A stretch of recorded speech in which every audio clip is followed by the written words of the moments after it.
ANC President Cyril Ramaphosa says party members who intend to challenge the outcome of the Free State's elective conference don't have a strong case. A small group is questioning the validity of the results, arguing that the processes were unfair. Xolisi Dukwana beat Sisi Ntombela to the post of the new provincial chairperson. Ramaphosa describing the behavior of disgruntled members as madness. Let's unpack the story further. We're joined by political analyst Professor Sethulego Matebisi, joins us via our video link this morning. Prof, great to see you. Thanks very much indeed for coming on. I mean, Ace Magashule himself, he called it, didn't he, as he was standing on the sidelines of his own court appearance as the conference was meant to begin. He says those associated with him were guaranteed to lose. That's exactly what happened.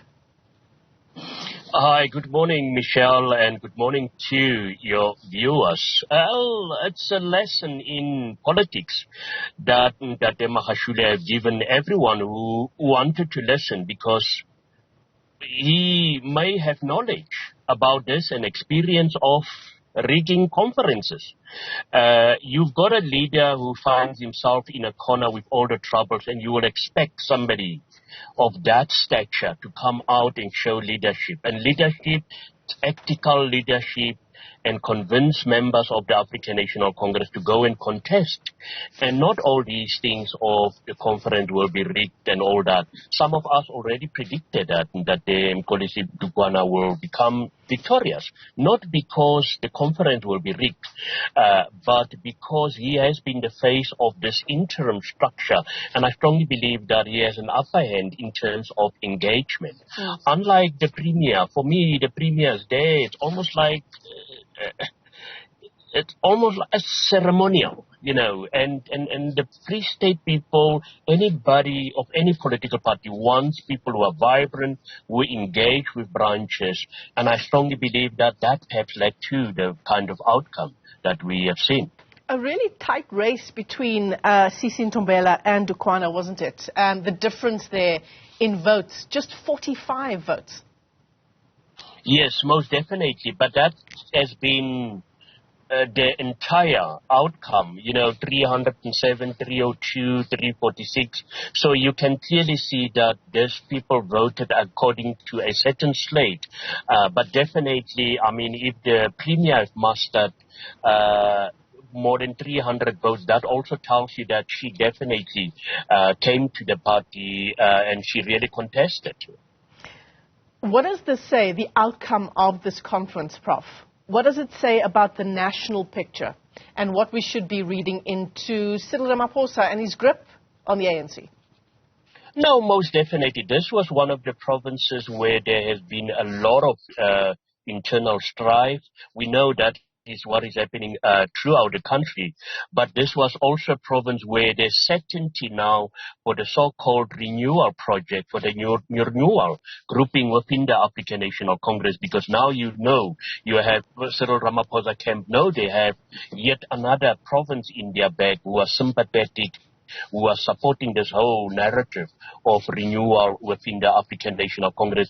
And for the Free State, it's also a watershed moment where there will be certainty in terms of organizational leadership. Since 2012, there has been litigations against whatever decision has been taken here in the province. And I strongly believe that the residents of this province deserve unity within the African National Congress, because they are the ones bearing the brunt of lack of service delivery in this province. Yeah, it's so interesting because even today the investigating directorate of the NPA is going to court with what probably is one of its first cases insofar as state capture cases are concerned, and it's based on Bloemfontein, Estina, Vrede Dairy Farm coming to mind. Yes, it's very unfortunate, you know, that there can't be consequences for officials. And it's actually a nice to have here in South Africa, where politicians will say, but you can't charge me for accountability. But yet they are drawing a salary on a monthly basis and they're getting benefits. It's about time. And this has to apply to municipalities everywhere. Where there is non-performance, where fraud is taking place, the chief executive officer of that province, in which is the premier, needs to account. And it's exactly what is happening here. But this, once again, it's a serious problem, this of corruption, which seems to continue in South Africa, but also the reputational damage for the province of the Free State is definitely not good. And I don't want to now, because I'm not a legal guru, to enter the fear of the legal challenges that the former premier is facing. But fact of the matter is, at the end of the day, we already saw some of the direct consequences of some of these court cases. He could not contest or recontest the position of Secretary General, suspended, and there has been dire consequences for many. And it will be quite interesting to see what route these court cases are taking, because that will set the tone for many of these Zondo Commission, charges that will perhaps be laid later. Yeah. Prof, as we round off our discussion, you talked earlier about, what this slate in the Free State means for Cyril Ramaphosa and whether he is indeed cementing his leadership of the ANC. Some 18 months to go now until the elections, the national elections. And there have been several analysts who have come forward and they've made their predictions about how those elections will go. On a provincial level, that's one thing, what just unfolded at the Free State Elective Conference. There are, of course, a whole range of other issues that might feed into those elections, right? And electricity is at the top of mind. Yes, most definitely. But yeah, in the Free State, obviously, because what I've heard yesterday was that there's already talk of getting rid of the premier and all that. But I would actually caution the Mkolisi Dugwana leadership and those close to him not to do that. It's 18 months. You will need the very same Sistine Tombelas and those who have lost. And that will also not advance the renewal, process. But fact of the matter, in general, issues such as electricity, those are the bread and butter issues that I strongly believe that will matter when it comes to the elections next year.